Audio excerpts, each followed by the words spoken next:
Vamos a conversar con Raúl Sor en su análisis internacional, y la verdad es que es bien impactante lo que ha ocurrido y sobre todo los hallazgos de esta investigación que se ha hecho en Estados Unidos respecto de estos accidentes de dos aviones Boeing 737 que se cayeron matando a cerca de casi 400 personas, y que esta investigación, que es del Congreso de Estados Unidos, señaló que esos accidentes del 737 MAX que ocurrieron en el 2018 se debieron a la falta de voluntad del fabricante, de la propia Boeing, para compartir sus detalles técnicos. Se habla de una cultura del encubrimiento.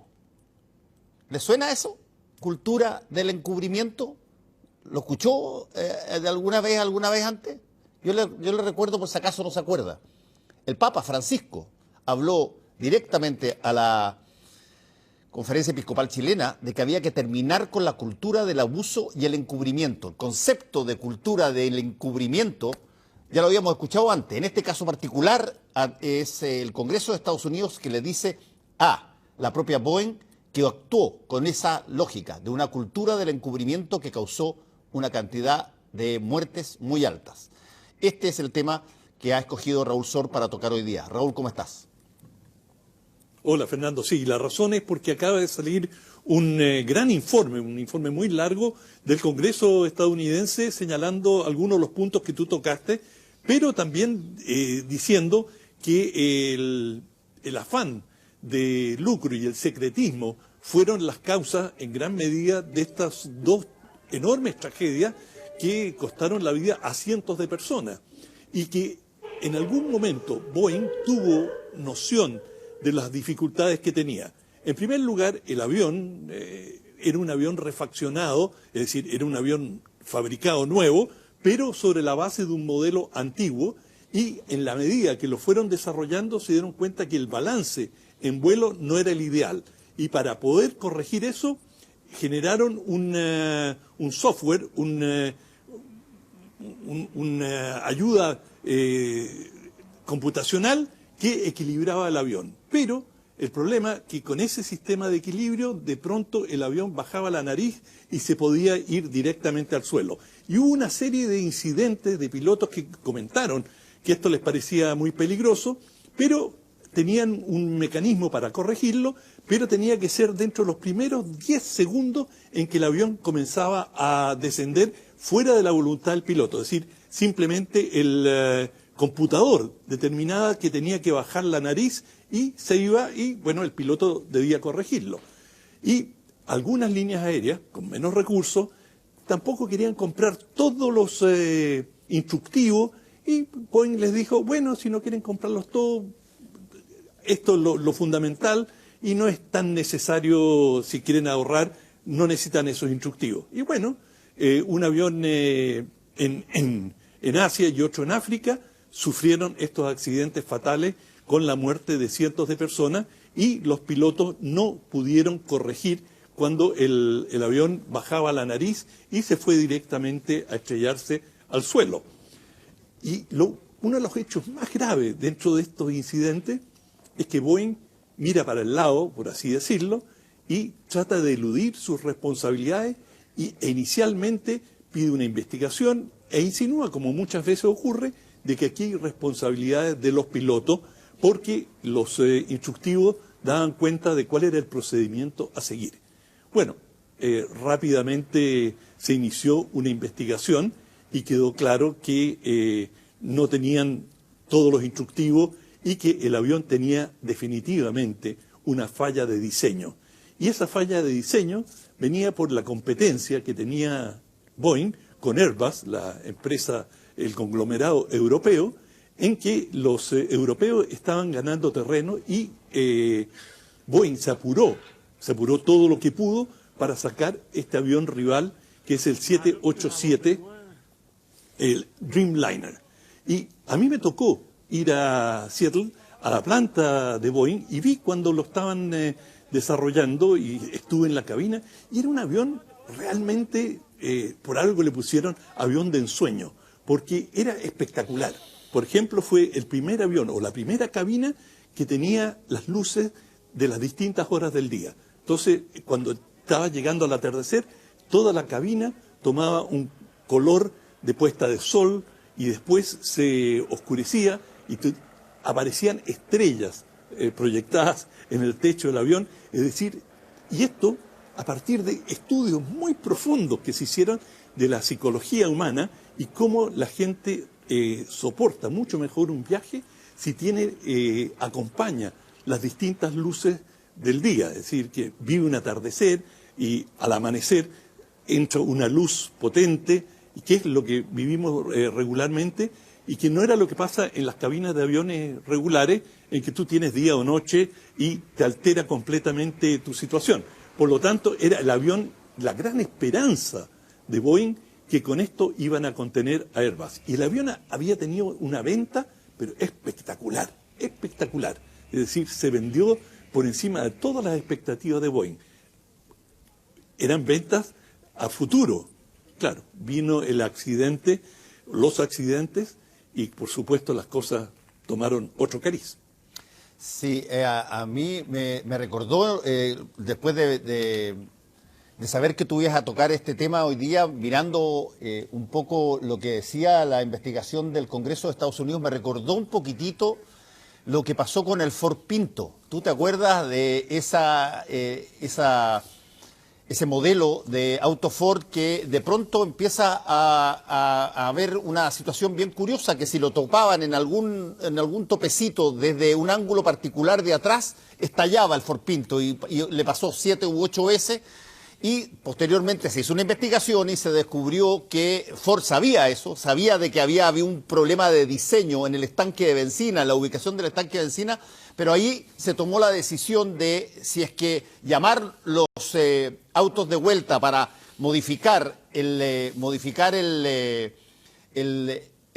ubicación del estanque era mucho más caro que eventualmente pagar indemnizaciones por eventuales accidentes. Y murieron 14, 15 personas en choques con el Ford Pinto, y finalmente el Ford Pinto desapareció de la línea justamente cuando se descubrieron las investigaciones de las que estamos hablando. Esto no es primera vez que pasa, en lo que estoy tratando de decir en términos de fabricación de artefactos, ya sea de transporte u otro. Me imagino que también debe pasar en el ámbito militar, digamos. Tú conoces eso más que yo. Sí, pero en este caso el Congreso acusa a Boeing de negligencia y además señala otro punto que es muy importante, y es la necesaria independencia que requieren los organismos fiscalizadores, porque la FAA, que es la agencia del Estado norteamericano que regula y que autoriza el vuelo de los aviones y que da el visto bueno de que el avión es seguro, tenía una relación muy estrecha con Boeing, y eso es uno de los puntos que subraya este informe, que se hizo, digamos, una suerte de externalización a empresas que tenían lazos comerciales con Boeing y que por lo tanto no tenían absoluta independencia, es decir, dependían de contratos con Boeing, y si sacaban un informe muy crítico, negativo, ponían en peligro futuros contratos. Por lo tanto, el informe subraya que hay que mantener absoluta, pero absoluta independencia, y que los organismos fiscalizadores bajo ninguna circunstancia pueden tener ningún vínculo con la empresa a la cual están fiscalizando. Y bueno, cuando tú tienes a ingenieros que viven en una región, es fácil que opera la puerta giratoria, de que pasen de una empresa a otra y se generen vínculos, y justamente lo que dice este informe, hay que ser categórico, definitivo, de que no existan estos vínculos, y cuestiona también el rol de la FAA, que no fue suficientemente estricta, que no cumplió con su rol. Y eso en parte también pasa por una cierta politización de esta agencia, en la cual, digamos, si una agencia fiscalizadora del Estado es muy estricta, bueno, comienzan los argumentos de que, bueno, mira, la competencia está vendiendo aviones a manos llenas, esto va a tener un impacto sobre el empleo, esto va a trazar el progreso de toda la región, es decir, nos estás haciendo un daño. Y eso es el lado, digamos, un lado, y el otro es decir, bueno, tú no sabes qué va a pasar con tu empleo, ¿quién te dice que mañana no vas a querer trabajar en nuestra empresa? Por lo tanto, el informe es muy duro con la FAA como organismo fiscalizador y exige que se tomen medidas para que esto no vuelva a repetirse desde el punto de vista de la FAA, que hay que decirlo, es la agencia que no solamente regula el tráfico aéreo y la aviación en Estados Unidos, porque si tú no tienes el visto bueno de la FAA, bueno, una línea aérea tiene un campo relativamente estrecho de desarrollo. Por lo tanto, de una manera u otra, Estados Unidos tiene un rol rector a nivel mundial y eso hoy día se ve cuestionado y por eso el informe del Congreso es tan duro, exigiendo que haya absoluta independencia y además critica, pero tremendamente, a los ingenieros que estuvieron involucrados en la fabricación de este avión en Estados Unidos, porque no se comunicaron entre ellos, hubo mucho celo y retuvieron información, no fueron transparentes y claros con los clientes ni con la misma empresa. Raúl, y por lo tanto hay una... ¿Sí? Sí, no, básicamente porque estamos terminando, ¿cuáles han sido las consecuencias de todo esto? Digamos, Boeing tuvo un bajón gigantesco después de los accidentes, pero ¿cuál es el impacto que esto ha tenido? No solamente lo que ha dicho el Congreso ahora, sino que desde los accidentes y cuando se estaba haciendo la investigación. Bueno, esto tiene como primer impacto una desconfianza hacia la empresa, hacia la aeronáutica en general, porque no solamente Boeing, sino que cuando hay accidentes aéreos, la gente toma resguardo y bajan el volumen de viajeros. Y bueno, en estas circunstancias específicas con la pandemia, el mundo aeronáutico está absolutamente constreñido, por lo tanto es difícil saber cuánto ha sido por la pandemia o cuánto es una desconfianza en la aviación en general. Pero uno de los principios fundamentales, absolutos, mucho más importante que las ganancias o que los éxitos comerciales, es la seguridad. Esa es la palabra clave en la aeronáutica y eso es lo que la gente busca por encima de todo. Y ojalá que estas tragedias sirvan para restaurar los altos niveles de seguridad que todos esperamos. Bueno, mañana conversamos sobre el primer ministro de Japón, Raúl. Mañana. Que estés bien. Igualmente. Volvemos en un ratito. Chao.